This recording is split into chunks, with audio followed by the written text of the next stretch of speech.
Hello friends, हमारा आज का टॉपिक है OSI model, open system interconnection model. तो OSI मॉडल हमारा नेटवर्किंग में यूज़ होने वाला सबसे बेस्ट मॉडल है। इसका मतलब होता है ओपन सिस्टम इंटरकनेक्ट मॉडल, और ये डेवलप किया था ISO ने 1974 में। ISO हमारी ऑर्गेनाइजेशन है जिसका नाम है इंटरनेशनल ऑर्गेनाइजेशन फॉर स्टैंडर्डाइजेशन। यही हमारी ऑर्गेनाइजेशन है जो हमारे प्रोटोकॉल्स के स्टैंडर्ड्स वगैरह डिफाइन करती है। और OSI मॉडल में हमारी 7 लेयर्स होती हैं। Each layer has different but specific processing function. OSI की हर एक जो लेयर है इसका अपना एक प्रोसेसिंग फंक्शन है। तो आइए अब हम डिस्कस करते हैं जो OSI की 7 लेयर्स हैं वो कौन कौन सी हैं। सबसे पहले हम स्टार्टिंग से means top to bottom approach use करते हैं। यहाँ पे लेयर 7 आपको दिख रही है, एप्लीकेशन लेयर। हमारी जो अपर की 3 लेयर्स हैं, अपर लेयर आप इनको अपर लेयर कह सकते हो। Upper layer, application layer, presentation layer and session layer. In layer को हम डिफाइन करते हैं सॉफ्टवेयर लेयर से। क्यों इनको सॉफ्टवेयर लेयर से डिफाइन करते हैं हम? क्योंकि इस लेयर्स में हम किसी भी हार्डवेयर डिवाइस की डायरेक्ट यूजेस नहीं करते हैं। लाइक आप देख सकते हो हमारी जो बॉटम की लेयर्स हैं, physical layer, data link layer and network layer, इन सभी लेयर्स को हम हार्डवेयर लेयर कहते हैं और लोअर लेयर्स भी कहते हैं। हार्डवेयर लेयर इसीलिए कहते हैं क्योंकि फिजिकल लेयर पे भी हम हार्डवेयर डिवाइसेस यूज़ करते हैं, डाटा लिंक लेयर पे भी और नेटवर्क लेयर पे भी। और जो हमारी 4th लेयर ट्रांसपोर्ट लेयर है, ये हमारी हार्ट ऑफ OSI मानी जाती है। क्यों? क्योंकि ये हमारी एक ऐसी लेयर है जो सॉफ्टवेयर लेयर को जोड़ती है हमारी हार्डवेयर लेयर के साथ। तो हम डिटेल में 1 बाय 1 हर एक लेयर के बारे में आज डिस्कस करते हैं। सबसे पहले हम डिस्कस करते हैं हमारी एप्लीकेशन लेयर के बारे में। तो हमारी जो लेयर 7 होती है एप्लीकेशन लेयर, उसके बारे में डिस्कस करते हैं। Application layer is responsible for providing networking services to user. It is also known as desktop layer. Identification of services is done using port numbers. Okay, तो इसका कहने का मतलब है कि एप्लीकेशन लेयर हमारी जो नेटवर्किंग सर्विसेज होती हैं यूजर के लिए, उसका सारा काम एप्लीकेशन लेयर करती हैं। और नीचे जो हम पोर्ट्स के बारे में देख रहे हैं, ports are nothing but socket, entry and exit point to the layer. इसमें हम उन पोर्ट्स की डिफाइन करते हैं, इन पोर्ट्स को डिफाइन किया हुआ है जो हमारे प्रोटोकॉल्स के पोर्ट नंबर हैं। लाइक अगर आप देख रहे हो यहाँ पे टोटल नंबर ऑफ पोर्ट्स यहाँ 0 से लेके 65535 तक दिए हुए हैं, बट रिजर्व पोर्ट इनमें से ओनली 0 to 1023 हैं। इट मीन्स अगर हम ओपन पोर्ट्स की बात करें 1024 से लेके 65535 तक, इसका मतलब ये है कि रिजर्व पोर्ट जो 1023 हैं, इतने प्रोटोकॉल्स को हमने पोर्ट नंबर डिफाइन कर दिया है। और जो की के पोर्ट्स हैं 1024 से लेके 65535 तक, ये हमारे फ्री पोर्ट्स हैं, ओपन पोर्ट्स हैं। जैसे ही हमारा कोई नया प्रोटोकॉल लॉन्च होगा, वैसे ही हम इन पोर्ट में से कोई भी पोर्ट नंबर उस प्रोटोकॉल को एग्जैक्टली दे देंगे। ठीक है जी। तो अब एप्लीकेशन लेयर को डिटेल में बात करते हैं। जैसे एप्लीकेशन लेयर इन्होंने बताया हमें कि नेटवर्किंग सर्विसेज ये होती हैं यूजर्स की। जैसे कि मैंने यहाँ पे एक एग्जांपल ली हुई है। मान लीजिए मैं एक माइक्रोसॉफ्ट इंटरनेट एक्सप्लोरर में कोई वेबसाइट सर्च करना चाहता हूँ। मैं यहाँ पे एक वेबसाइट ले लेता हूँ www.zoomgroup.com की। जैसे ही मैं इसमें इसके एड्रेस बार में जाके टाइप करता हूँ zoomgroup.com, तो एंटर मारने के बाद मैं देखता हूँ कि यहाँ पे एक प्रोटोकॉल HTTP नाम का अपने आप ही यहाँ पे एग्जिस्ट हो जाता है। ये हमारा HTTP hyper text transfer protocol है, जो कि हमारा वेबसाइट को ओपन करने के लिए यूज़ किया जाता है। जैसे ही मैं कोई भी लिंक ओपन करूंगा, लाइक zoomgroup.com, तो अभी मैंने सिर्फ एक एग्जांपल ली थी। अगर आप यहाँ पे google.com, yahoo.com, facebook.com भी लिख देते तो भी यहाँ पे HTTP नाम का प्रोटोकॉल अपने आप एग्जिस्ट हो जाता। ये हमारा एप्लीकेशन लेयर प्रोटोकॉल है। मीन्स जो भी हमारी नेटवर्किंग सर्विसेज यूज़र के साथ डायरेक्ट कम्युनिकेशन के लिए यूज़ होती हैं, वो सारा काम एप्लीकेशन लेयर पे होता है और एप्लीकेशन लेयर के कुछ प्रोटोकॉल से होता है। अब इसकी एक और एग्जांपल है। अभी HTTP तो हमारा इंटरनेट का जो प्रोटोकॉल है उसकी एग्जांपल थी। मान लो मैंने कोई और प्रोटोकॉल यूज़ किया है, फाइल ट्रांसफ़र प्रोटोकॉल यूज़ करता हूँ। मेरी कंपनी में कोई फाइल FTP सर्वर है, तो मैं FTP को, जैसे मैंने लिखा यहाँ पे ftp.microsoft.com, तो अपने आप यहाँ पे FTP का प्रोटोकॉल भी आ गया, ये भी मेरा एप्लीकेशन लेयर प्रोटोकॉल ही है। और मेरे पास कुछ प्रोटोकॉल्स हैं जिनके पोर्ट नंबर मैंने यहाँ पे डिफाइन किए हुए हैं जो एप्लीकेशन लेयर में यूज होते हैं।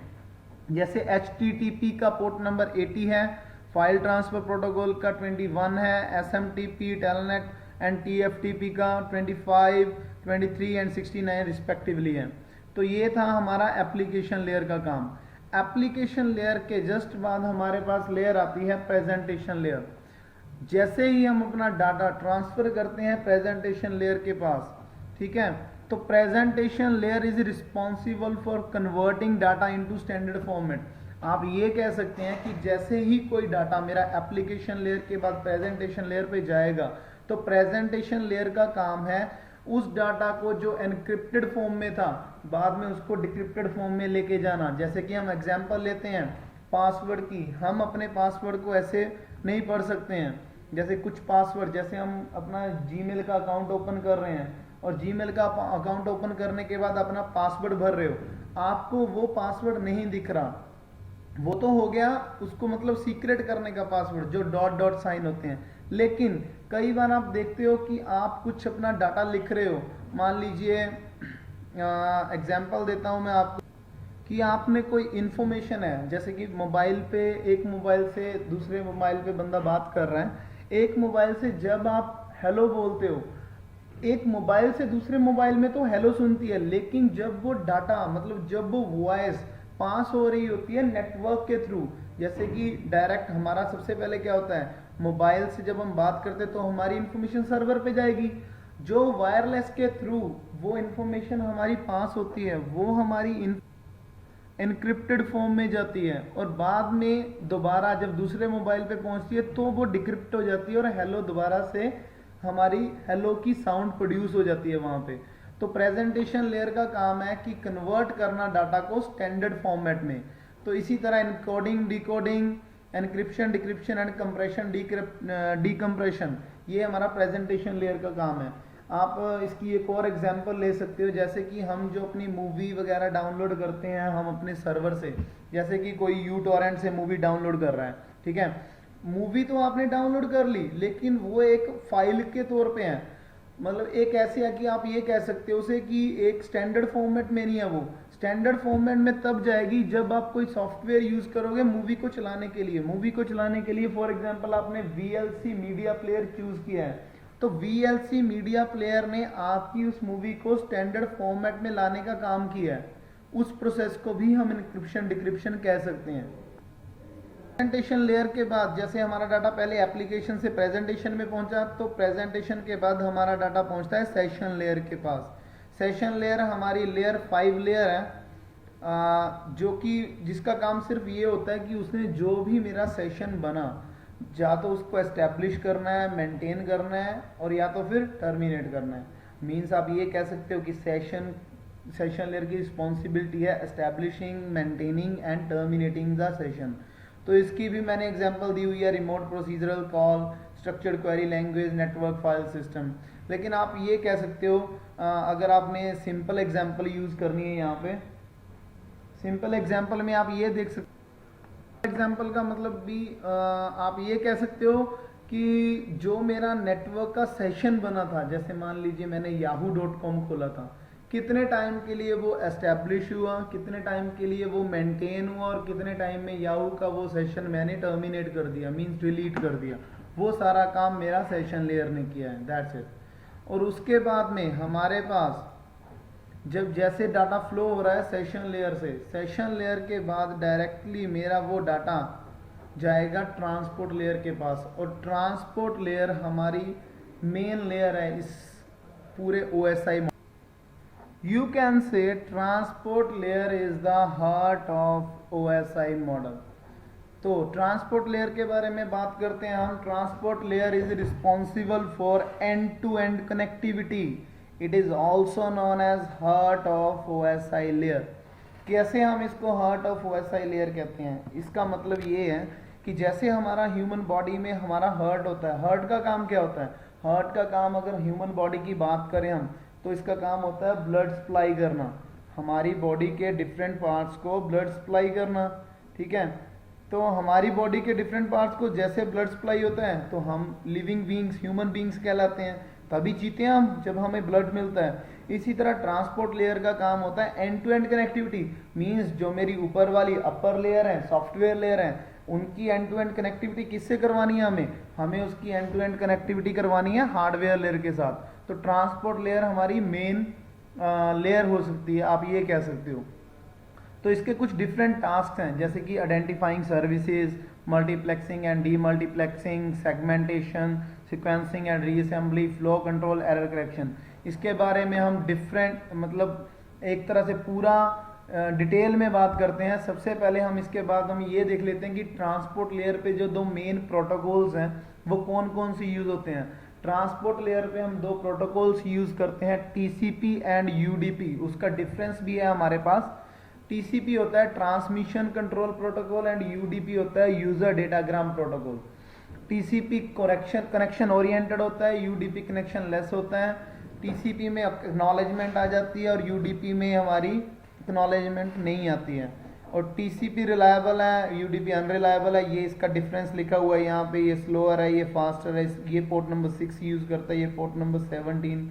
और इसकी एग्जांपल्स मैंने लिखी हुई है HTTP, FTP एंड SMTP।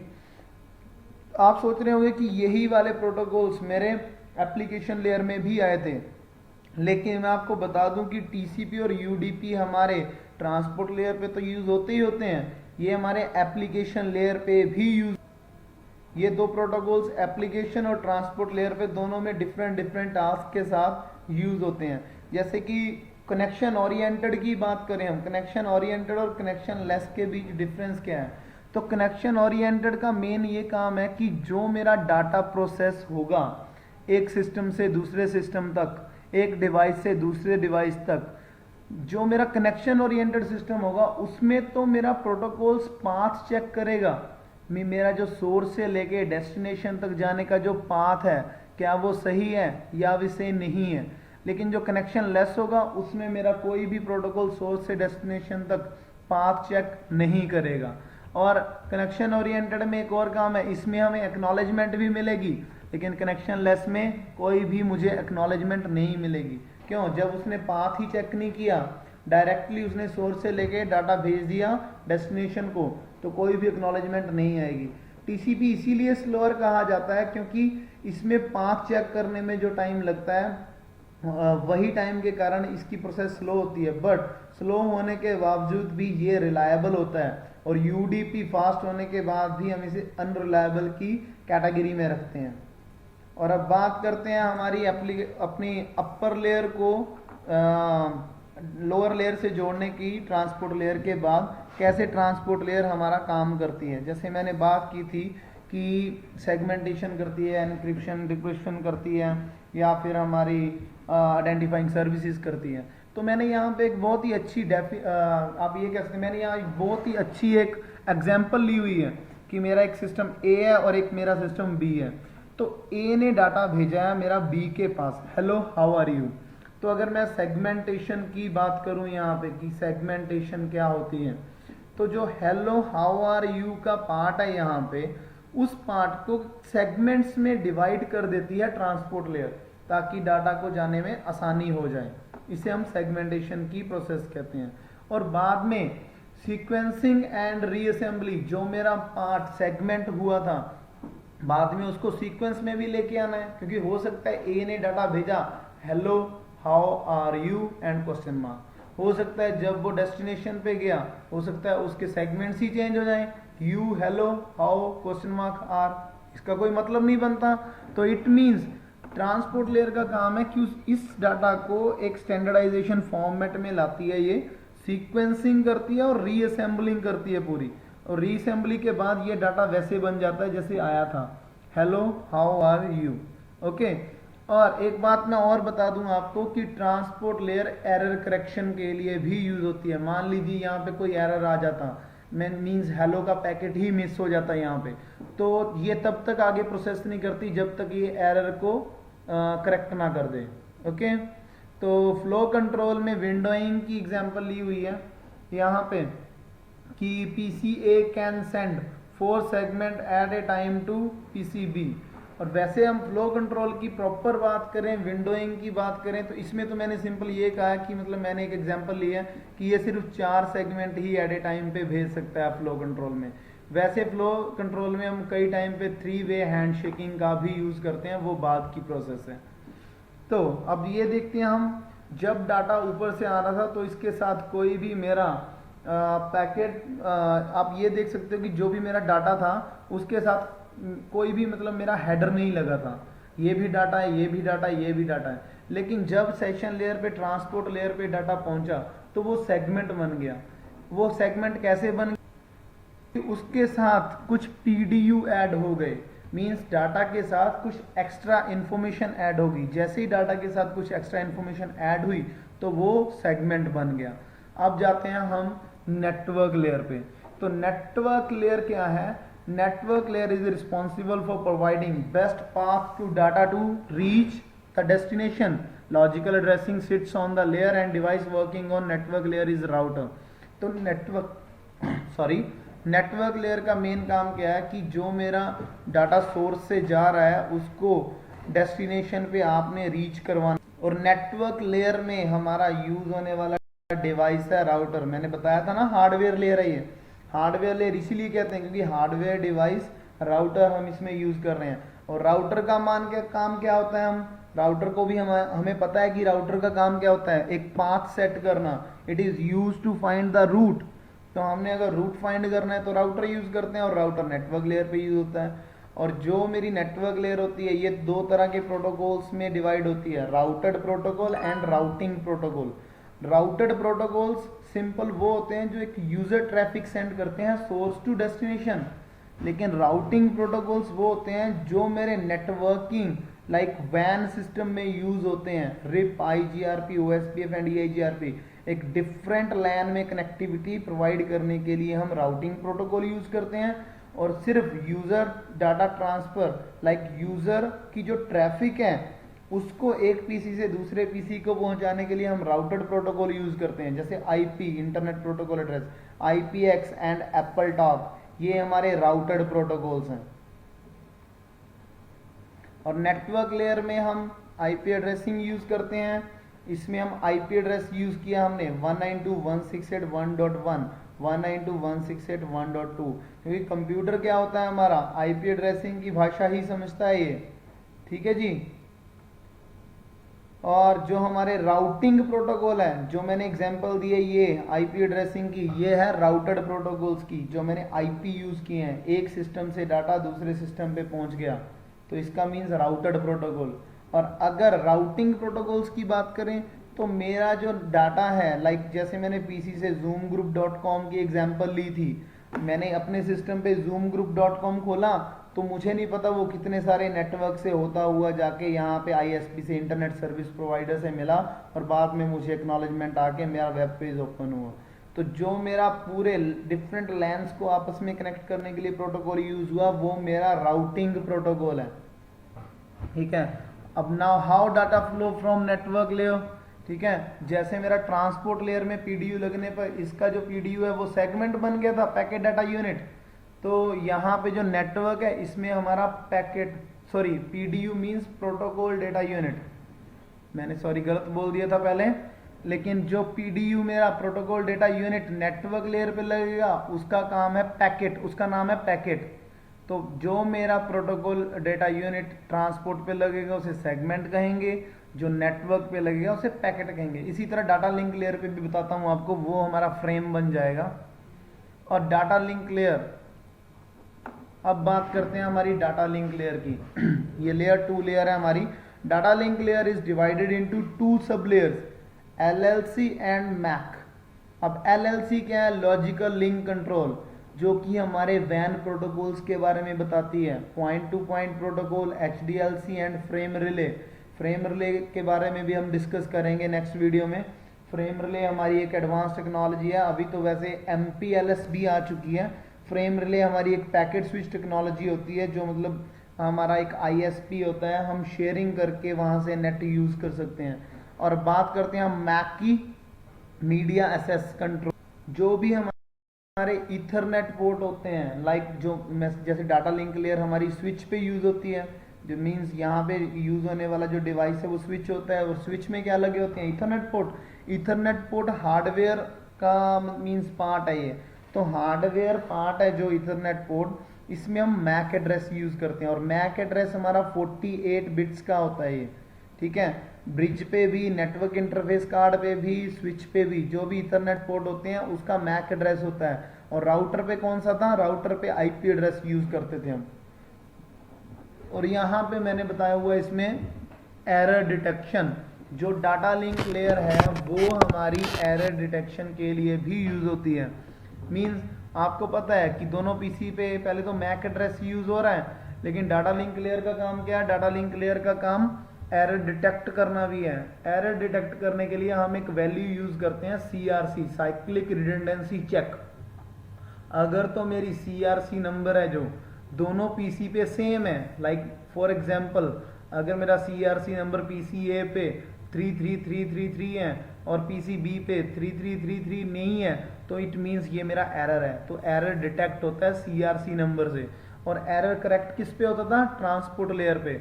तो जो मेरे error detection data link layer के बीच में होगी, वो सारी एरर करेक्शन मेरी ट्रांसपोर्ट लेयर पे जाके ही होगी। उसके बाद में हमारे पास है, जैसे ये CRC चेक की ये एग्जांपल फिर से ली हुई है, जैसे हेलो हाउ आर यू का ही मैसेज है। तो मैंने आपको पहले ही बताया था, ट्रांसपोर्ट लेयर का PDU सेगमेंट, नेटवर्क का PDU पैकेट, और आगे डाटा लिंक लेयर का PDU बन गया मेरा फ्रेम। तो फ्रेम के लगने के बाद अब नेक्स्ट लेयर, जो लास्ट लेयर हमारी बचती है, वो है physical layer. Physical layer is responsible for electrical, mechanical और procedural check. Data will be converted into binary, that is 0 and 1। जो मेरी बाइनरी फॉर्मेट होता है, कंप्यूटर जो भाषा समझता है वो बाइनरी की फॉर्म में समझता है, बिट की फॉर्म में। तो जो बाइनरी वैल्यूज होती हैं वो या तो 0 होती हैं या वो 1 होती हैं। Data will be in the form of electrical pulses if it is coaxial or twisted pair cable, and in the form of light if it is a fiber optic cable। तो फिजिकल लेयर हमारी सिर्फ ये बताती है हमें कि जो हमारा इलेक्ट्रिकल, मैकेनिकल और प्रोसीजरल चेक्स हो रहे हैं हमारे, लाइक फिजिकल लेयर पे हम यूज कर रहे हैं hub, repeater, cables, modems, cables जैसे straight cable, cross cable, roll over cables हम बनाते हैं। वो सारा काम किसका है, फिजिकल लेयर का काम है वो। और उसके बाद में अगर एक पीसी ने दूसरे पीसी को डाटा भेजना है, तो वो डाटा हमारा बिट्स की फॉर्म में होगा, 010101 की फॉर्म में होगा वो। तो फिजिकल लेयर में क्या है, फिजिकल लेयर में डाटा हमारा बिट्स की फॉर्म में है। डाटा लिंक लेयर पे ये कंप्यूटर एक दूसरे का मैक एड्रेस चेक करेंगे, और उसके बाद में जब नेटवर्क लेयर पे जाएंगे तो आईपी एड्रेस चेक करेंगे। इसी तरह जब जैसे डाटा लिंक लेयर के साथ जो PDU लगा था वो फ्रेम था, और फिजिकल लेयर पे जो मेरा PDU होगा वो मेरा होगा बिट्स की फॉर्म में। और जो फिजिकल लेयर पे हमारा डिवाइस होगा वो हब वगैरह जैसे हम यूज कर सकते हैं। और अब जो data encapsulation and D encapsulation होती है वो हमारी टॉप टू बॉटम या बॉटम टू टॉप होती है। जैसे मान लो सेंडिंग हो रही है हमारी, application, presentation, session, transport layer, network, data link layer, top to bottom approach use हो रही है, तो रिसीविंग के टाइम से ये फिजिकल टू एप्लीकेशन जाएगी, means bottom to top approach use होगी। तो इसके बाद में हम कंपेयर करते हैं OSI को TCP/IP मॉडल के साथ। जो हमारी OSI की फर्स्ट 3 लेयर्स थी, application, presentation and session, TCP/IP ने क्या किया, उसमें सिर्फ एक ही एप्लीकेशन में इसको डिवाइड कर दी। मतलब जो डिवाइड की हुई लेयर थी एप्लीकेशन, प्रेजेंटेशन, सेशन, वो मेरी TCP में जाके एप्लीकेशन ही बन गई। और transport layer same to same वही होगी। नेटवर्क लेयर का नाम चेंज होकर इंटरनेट लेयर बन गया, और लास्ट की जो 2 लेयर थी, डाटा लिंक लेयर और फिजिकल लेयर, वो हमारी नेटवर्क एक्सेस बन गई। चलो TCP/IP के बारे में हम बाद में डिस्कस करेंगे। हमारा मेन टास्क आज का क्या था, OSI मॉडल, और OSI मॉडल को हमने डिटेल में डिस्कस कर लिया है। Thank you.